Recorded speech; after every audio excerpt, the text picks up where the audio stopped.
Teachers worried about ghost students with distance learning grading policy, email leak reveals. Teachers at the Cairns School of Distance Education in Queensland, Australia, have expressed concerns after an email leak revealed they were being asked to give grades to ghost students who didn't undertake formal assessments.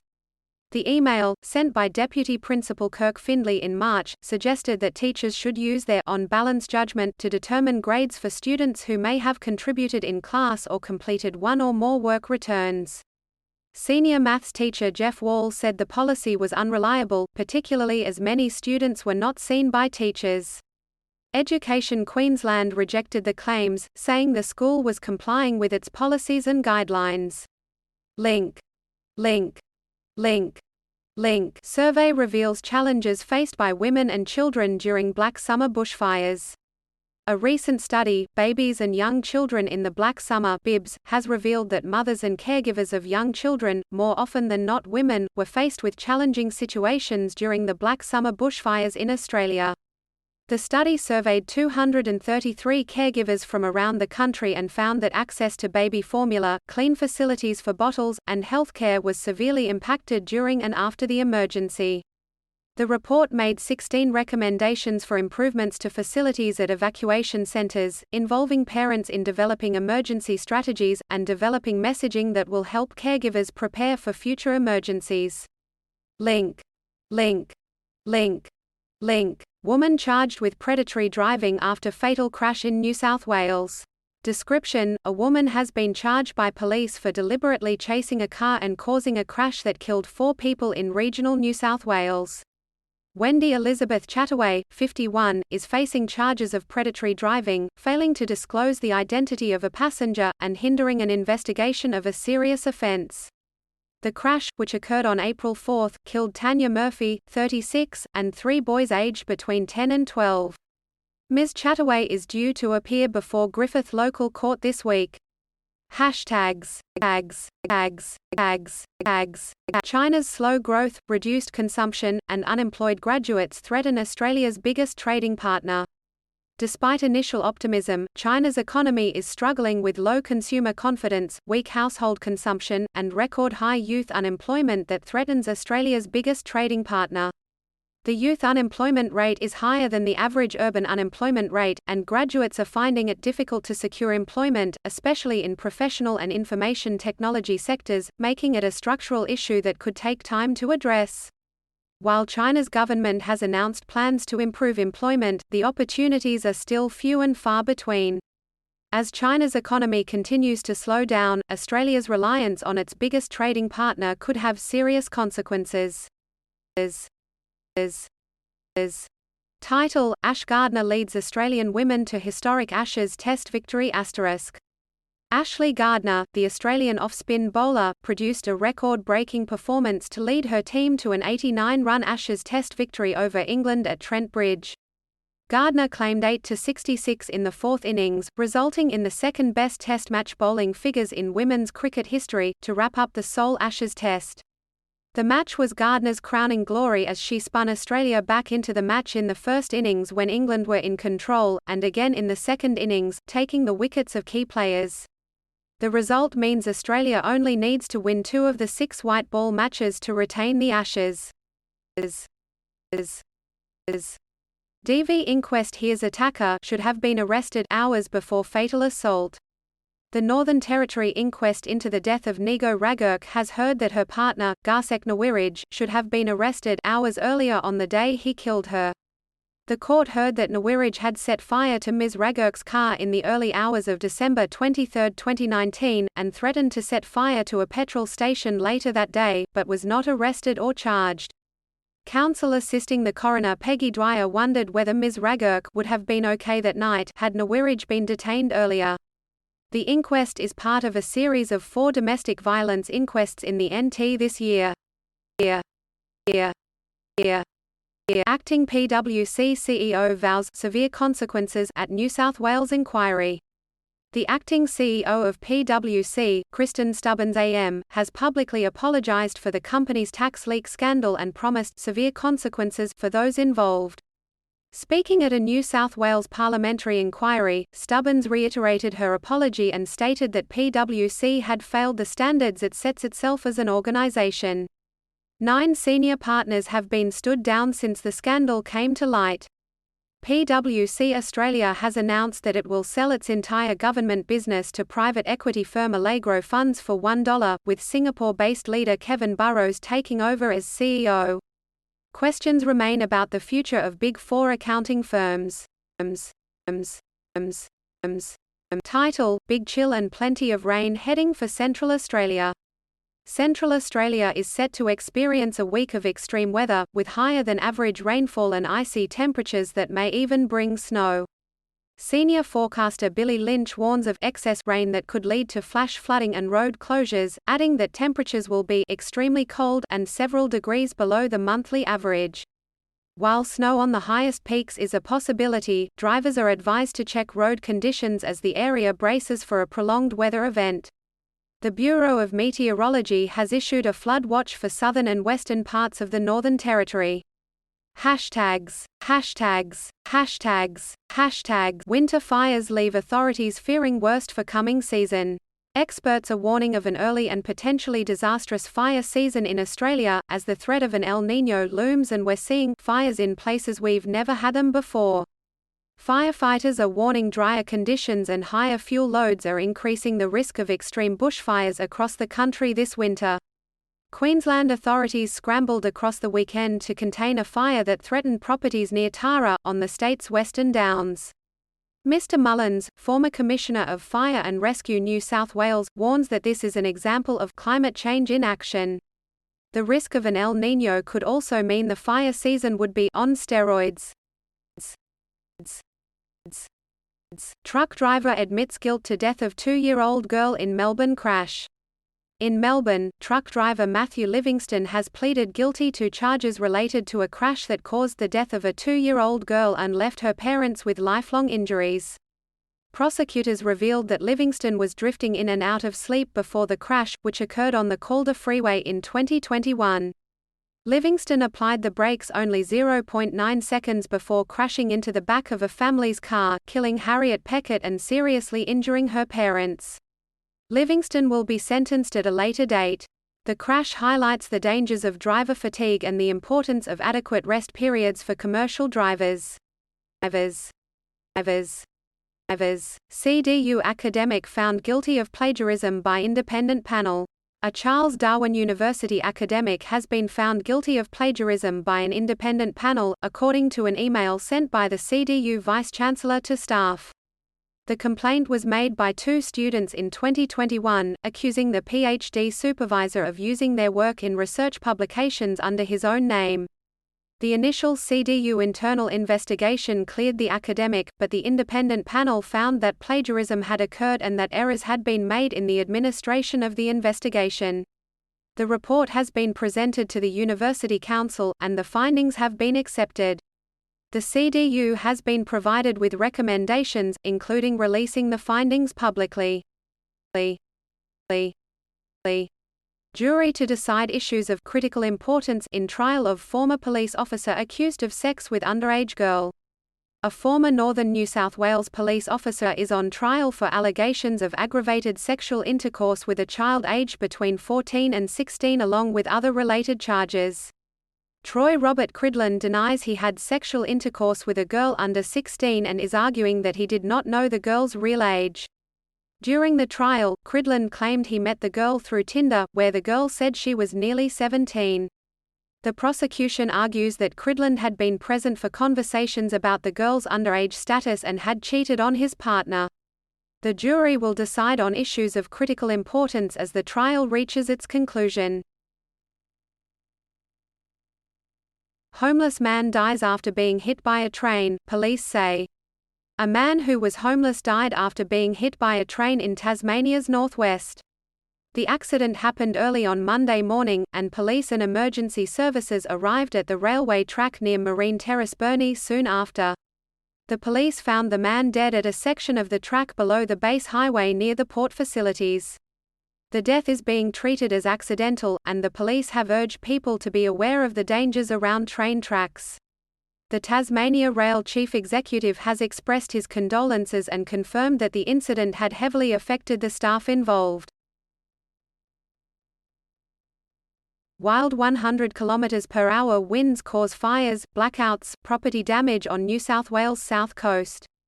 Gale force wind gusts of up to 100 km/h have caused significant damage to properties, fires, and blackouts on the southern coast of New South Wales.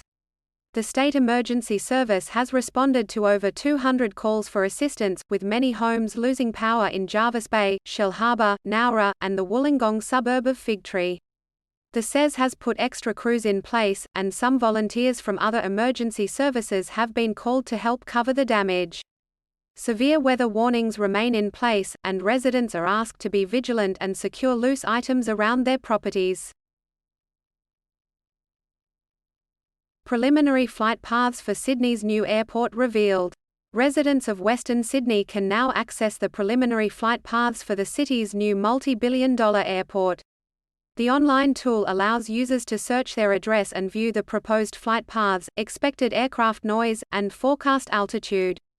The $5.3 billion Western Sydney International Airport in Badgerys Creek will be operational 24/7, without a curfew. Wind conditions will determine the runway direction used for the day, and a third option will be available for night flights. Community information sessions will be held, and a draft environmental impact statement will be released later this year for public feedback.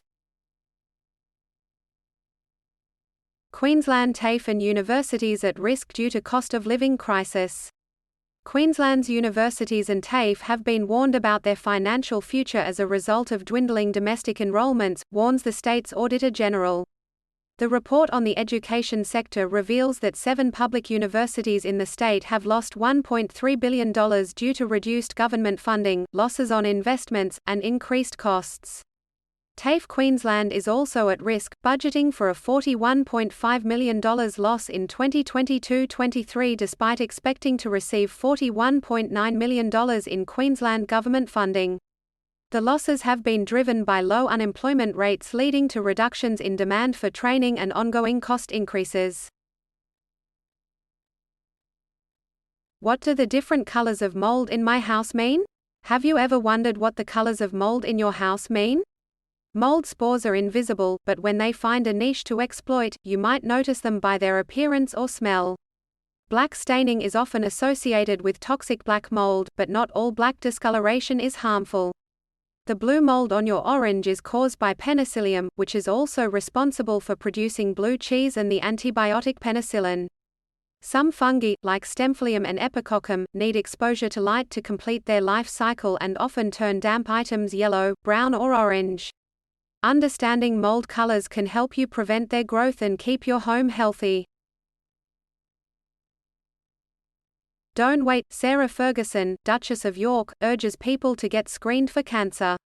In a bid to raise awareness about cancer, Britain's Sarah Ferguson, the Duchess of York, is urging people to get screened for cancer after being diagnosed and undergoing a successful single mastectomy. The 63-year-old, who was diagnosed with early-stage breast cancer following a routine mammogram, said it was only a shadow that contrasted in the X-ray scans and that there were no lumps or symptoms. Ms. Ferguson revealed that it was her Australian sister, Jane, who pushed her to go to her scheduled screening. In Australia, breast cancer is the most commonly diagnosed cancer among women, according to the National Breast Cancer Foundation. Men fined for unsophisticated gold dust theft. Lawyers for 4 men have admitted that their client's gold dust theft from a mine site in Kalgoorlie was an unsophisticated attempt and a stupid idea. The group was caught on camera walking into Jubilee Mill armed with tools, after parking their car on a nearby dirt road. They were captured on CCTV cameras and were spotted hiding on scaffolding when police arrested them. The men were each fined $1,000 and the stolen ore was returned to Northern Star Resources. Another case before the courts of alleged gold stealing from the same mine site continues to be delayed. 4 men suffer facial burns in gas explosion at Bundaberg Brewing Company. 4 contractors were injured in a gas explosion at Bundaberg Brewed Drinks' new facility, according to the Queensland Ambulance Service.